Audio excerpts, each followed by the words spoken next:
Hello दोस्तों, मैं आशीष कुमार आपका अपने YouTube channel AK genius knowledge channel पर स्वागत करता हूं।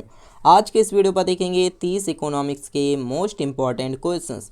इसके पिछले वीडियो आपको डिस्क्रिप्शन बॉक्स पर मिल जाएंगे, जहां से जाकर के आप उन्हें देख सकते हैं। तो आइए हम शुरू करते हैं। 241 नंबर के क्वेश्चन से 200 जो है हमें 70 नंबर के क्वेश्चन इस वीडियो पर कवर करेंगे। तो मुद्रा स्फूर्ति को इनमें से किसके द्वारा रोका जा सकता है? तो मुद्रा स्फूर्ति क्रिया को किसके द्वारा रोका जा सकता है? तो ऑप्शन डी इसका राइट आंसर हो जाएगा, मतलब ऑप्शन डी। ये सभी मतलब बचत की प्रत्यक्ष क्रिया द्वारा, इसके बाद सरकारी व्यय की कटौती द्वारा, इसके बाद कराधार की वृद्धि द्वारा, इन तीनों के द्वारा ये मुद्रा स्फूर्ति क्रिया को रोका जा सकता है। इसी के साथ हम अगले क्वेश्चन की तरफ बढ़ते हैं। तो अगला क्वेश्चन हमारे पास है, मुद्रा स्फूर्ति को स्थायी रूप से किस प्रकार से नियंत्रित किया जा सकता है? तो इसे नियंत्रित करने की क्रिया क्या होती है? तो मतलब यहाँ पर हमारा ऑप्शन डी का राइट आंसर हो जाएगा, मतलब मुद्रा आपूर्ति की वृद्धि पर नियंत्रण करना मुद्रा स्फूर्ति के स्थायी रूप से नियंत्रित करने के बराबर हो जाती है।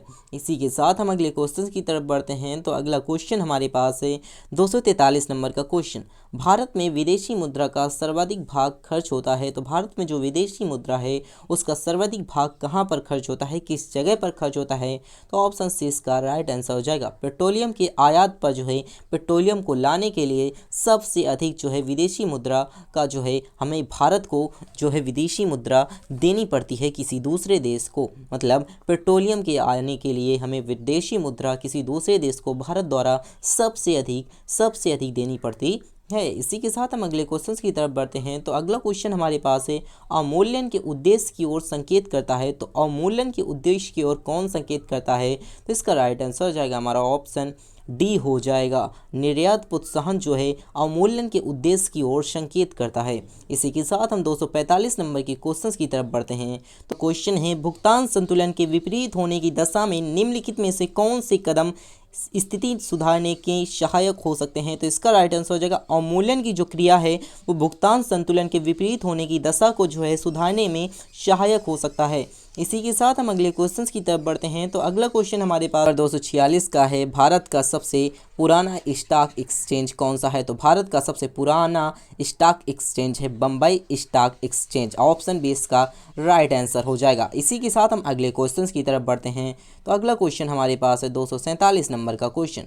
247 नंबर का क्वेश्चन है, भारत में चालू मूल्यों के प्रति न्यूनतम आय वाला राज्य कौन सा है? तो भारत में चालू मूल्यों के प्रति व्यक्ति जो है न्यूनतम आय वाला राज्य कौन सा है?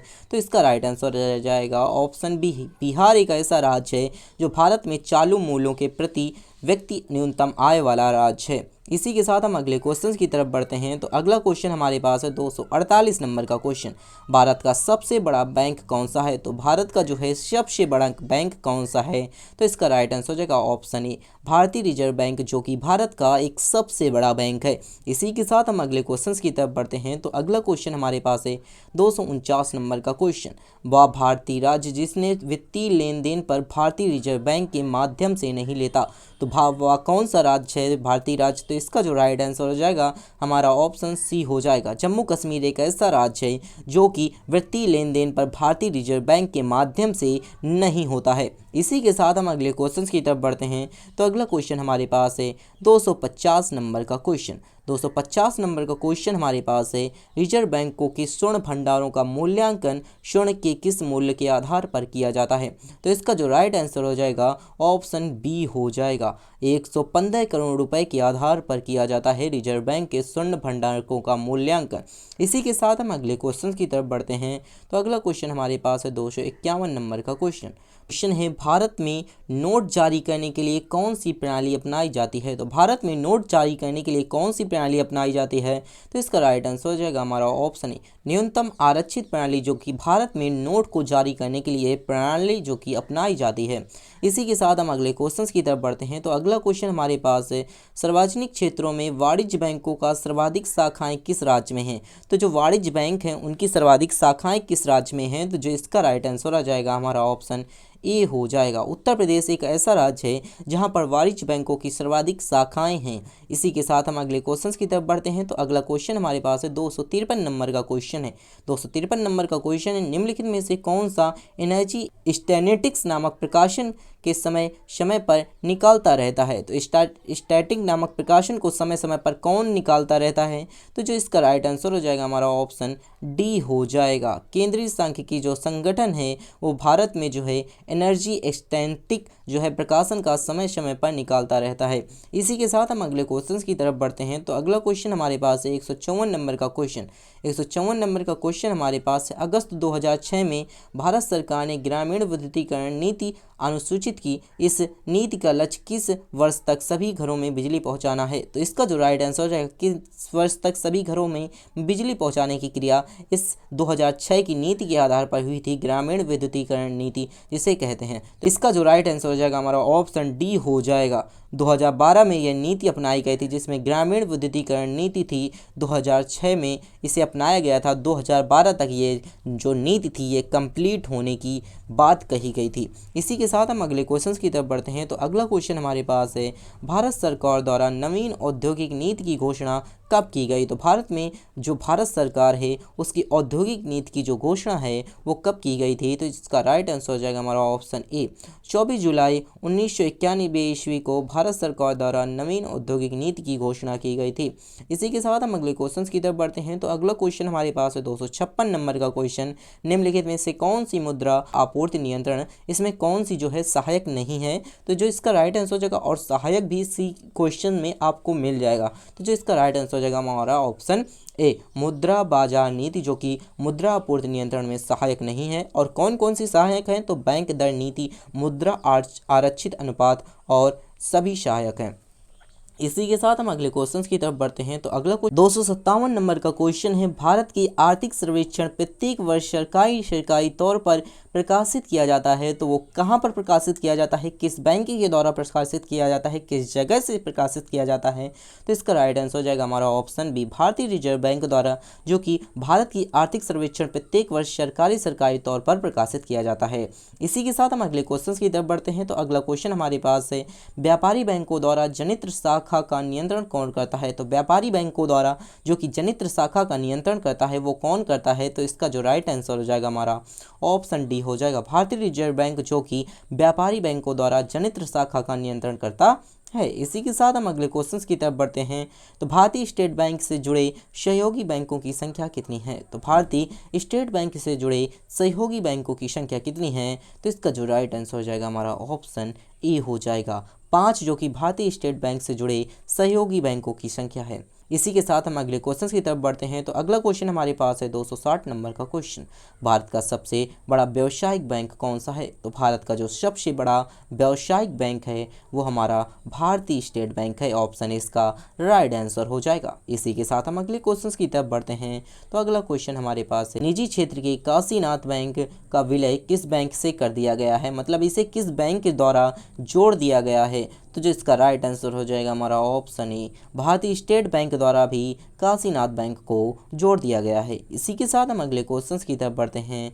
तो अगला क्वेश्चन हमारे पास है, with you all the way किस बैंक की विज्ञापन पंक्ति है। With you all the way किस बैंक की विज्ञापन पद्धति है। तो जो इसका राइट आंसर हो जाएगा हमारा ऑप्शन बी, भारतीय स्टेट बैंक, जो कि कहता है with you all the way, ये जो है इसकी विज्ञापन पद्धति है। इसी के साथ हम अगले क्वेश्चन की तरफ बढ़ते हैं। तो अगला क्वेश्चन हमारे पास है 263 नंबर का क्वेश्चन, कैनाफिला किस भारतीय राष्ट्रीयकृत बैंक की अनुसूचित संस्था है। तो कौन सी जो कैनाफिला बैंक है वो किस भारतीय राष्ट्रीयकृत बैंक की अनुसंस्था है। तो इसका जो राइट आंसर हो जाएगा हमारा ऑप्शन बी हो जाएगा, कैनेरा बैंक की, अर्थात कैनेफिला मतलब कैनेरा। ये जो है हमारे पास एक ट्रिक भी बन गई, कैनेफिला मतलब कैनेरा भारतीय राष्ट्रीयकृत बैंक की अनुस्थित संस्था है। इसी के साथ हम अगले क्वेश्चन की तरफ बढ़ते हैं।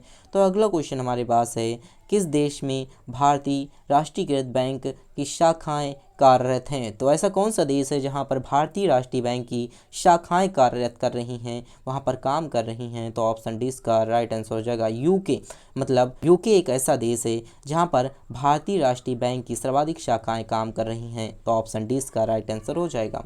इसी के साथ हम अगले क्वेश्चंस की तरफ बढ़ते हैं। तो अगला क्वेश्चन हमारे पास है 265 नंबर का क्वेश्चन। भारत में सर्वाधिक शाखाएं किस विदेशी बैंक की हैं? तो विदेशी बैंक की बात की गई है, तो जो इसका राइट आंसर हो जाएगा हमारा ऑप्शन ए हो जाएगा। ए एड जेट गिल्ड लेज बैंक एक ऐसा बैंक है जो कि भारत में सर्वाधिक शाखाएं विदेशी बैंक की हैं। इसी के साथ हम अगले क्वेश्चंस की तरफ बढ़ते हैं। तो 266 नंबर का क्वेश्चन हमारे पास है। भारतीय स्टेट बैंक द्वारा देश का पहला तैरता हुआ एटीएम कहाँ पर स्थापित किया गया है? एटीएम एक ऐसा तैरता हुआ एटीएम कहाँ पर स्थापित किया गया है? तो इसका राइट आंसर हो जाएगा हमारा ऑप्शन डी हो जाएगा। कोची एक ऐसा राज्य है जहाँ पर भारतीय स्टेट बैंक जो कि देश का पहला जो है तैरता हुआ एटीएम स्थापित किया गया है।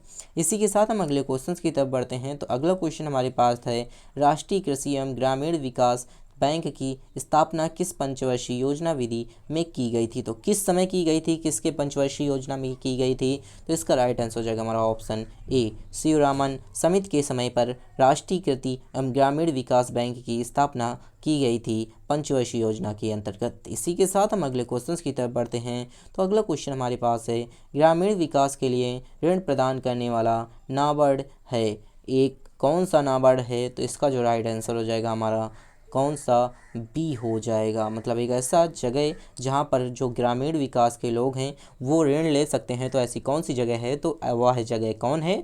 बैंक है। बैंक से जो है ग्रामीण विकास के जो ग्रामीण के क्षेत्र के लोग हैं वो ऋण प्राप्त कर सकते हैं। इसी के साथ हम अगले क्वेश्चंस की तरफ बढ़ते हैं। तो अगला क्वेश्चन हमारे पास है, राष्ट्रीय आवास बैंक किस नियंत्रण पर उत्क्रम है? तो राष्ट्रीय आवास बैंक किस नियंत्रण पर उत्क्रम है? तो इसका राइट आंसर हो जाएगा ए, भारतीय रिजर्व बैंक, जो कि राष्ट्रीय आवास बैंक इस भारतीय रिजर्व बैंक से उत्क्रम है। इसी के साथ हम अगले क्वेश्चंस की तरफ बढ़ते हैं। तो अगला क्वेश्चन हमारे पास है 270 नंबर का क्वेश्चन, जो कि इस वीडियो का लास्ट क्वेश्चन है। अगर यहाँ तक आप पहुँच गए हैं तो चैनल को सब्सक्राइब करके वीडियो को लाइक जरूर कर दीजिएगा। भारतीय लघु उद्योग विकास बैंक का मुख्यालय कहाँ पर है? तो भारतीय लघु उद्योग विकास का जो बैंक है वो कहाँ पर है इसका मुख्यालय? तो इसका राइट आंसर हो जाएगा हमारा ए, लखनऊ। मतलब हमारा नवाबों के शहर लखनऊ पर भारतीय लघु उद्योग विकास बैंक का मुख्यालय है। अगर आपको हमारी वीडियो अच्छी लगे तो वीडियो को लाइक करके चैनल को सब्सक्राइब कर दीजिएगा। Thanks for watching this video.